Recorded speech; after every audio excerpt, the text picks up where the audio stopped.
Okay, well, welcome back, traders, to part number 4. As I'm going to start all these videos, if you haven't seen part 3, 2, or 1, or the intro, I highly advise you to go back and watch that just so you understand where we are in this 8-part series. But if you've watched all of them, congrats. Welcome to part 4. This is going to be short, simple, and sweet. And I know this one is one that a lot of traders use because, again, this is one I've used for 2 years and realized it took me that long to realize that this stuff just does not work because of these examples I'm going to give you today. And these are candlestick patterns. Today we're going to talk about why candlestick patterns don't work solely as a way to understand where the market is going to go because of these couple examples that I'm going to give you guys. So the first one I want to show is if you go on YouTube and just type in candlestick reversal patterns Forex, you're going to see so many pictures of, Forex gurus and whatnot telling you, we've got bearish engulfings, tweezers, dojis, 3 white soldiers, 3 black crows, and spinning tops, and inverted hammers, shooting stars, all that stuff. And, when I first started my Forex journey, I remember I would study for hours and hours and hours, make flashcards, memorize these, and just use them in my trading. And sometimes they worked, and, they... Obviously, when you see these types of things, it looks so cookie cutter clean and perfect, and you're going to use it in your trading, and it's going to make so much sense, and you're going to make money from it. But in these couple examples, I'm going to show you why you should never solely rely on Forex candlestick patterns. And I think after this, I think you guys are just going to understand why, and you're just going to change your trading from there. So in here, I have 2 Euro JPY charts, 2 different brokers. Now, if you're using TradingView or any other type of platform, just realize each broker has a different liquidity provider, meaning they have different people who fund the money, and they're the people who are basically allowing us retail traders to trade in these Forex markets. But each Forex broker is different, so each Forex broker is going to show a different thing.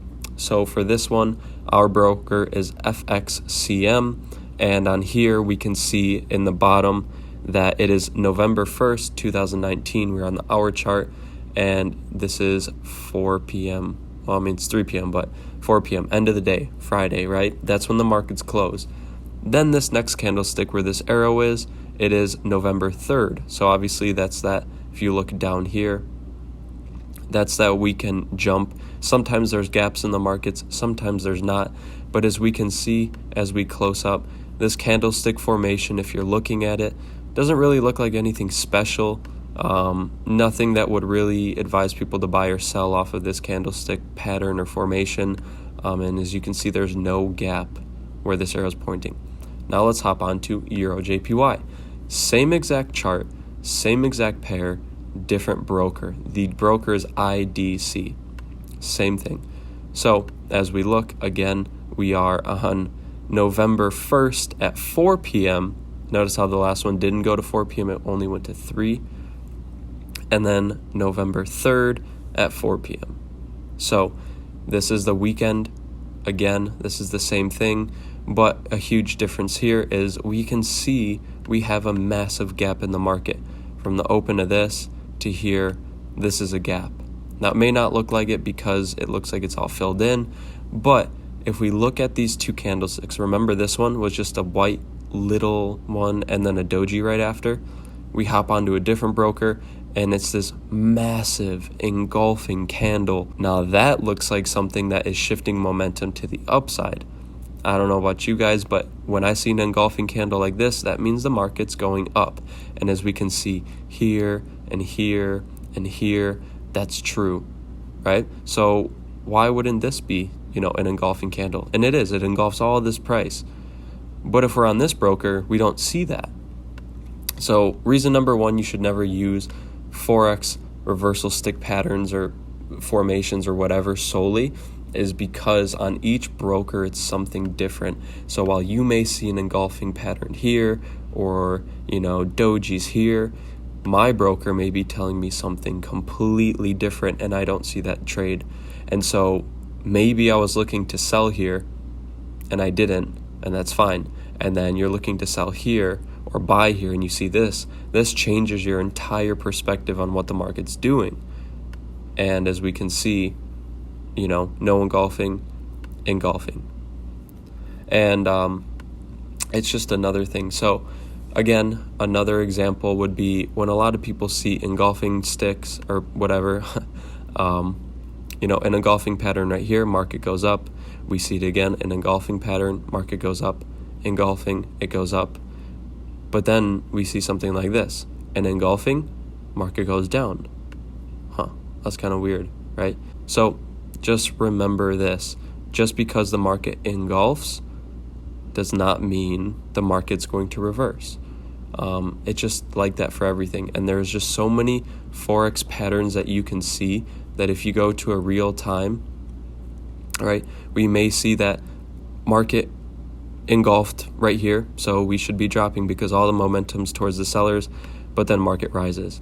And now we see another engulfing, but the market looks like it's starting to go up. Or we see all these wicks to the top, so we're going to sell, and we see all these wicks to the bottom, so we're going to buy. But it's the same thing. I mean, when you see a lot of wicks to the top, wick to the top, wick to the top, and then it keeps going up, what do? Right? So as you look through these charts, there are so many different things that these brokers can tell you. There's so many different Forex patterns, and there's so many different things that you can put into bias, right?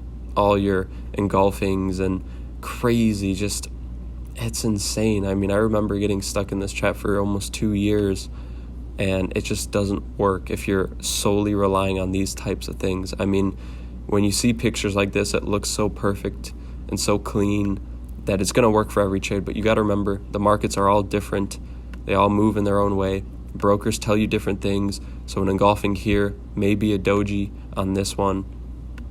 So always keep that in mind. Remember, brokers tell you different things. So that means a lot of these patterns and Forex formations may show up on one broker, but not the other. And again, these patterns don't always work because last example, we've got the market going down, hits a good support level, the market engulfs, and then immediately after it just completely plummets. So you tell me. I mean, if you guys enjoyed this video, make sure to subscribe so you don't miss the last 4 technical tools you should never be using in your trading. And also leave a comment down below of what you found helpful and what your thoughts are. I'll see you guys in part 5.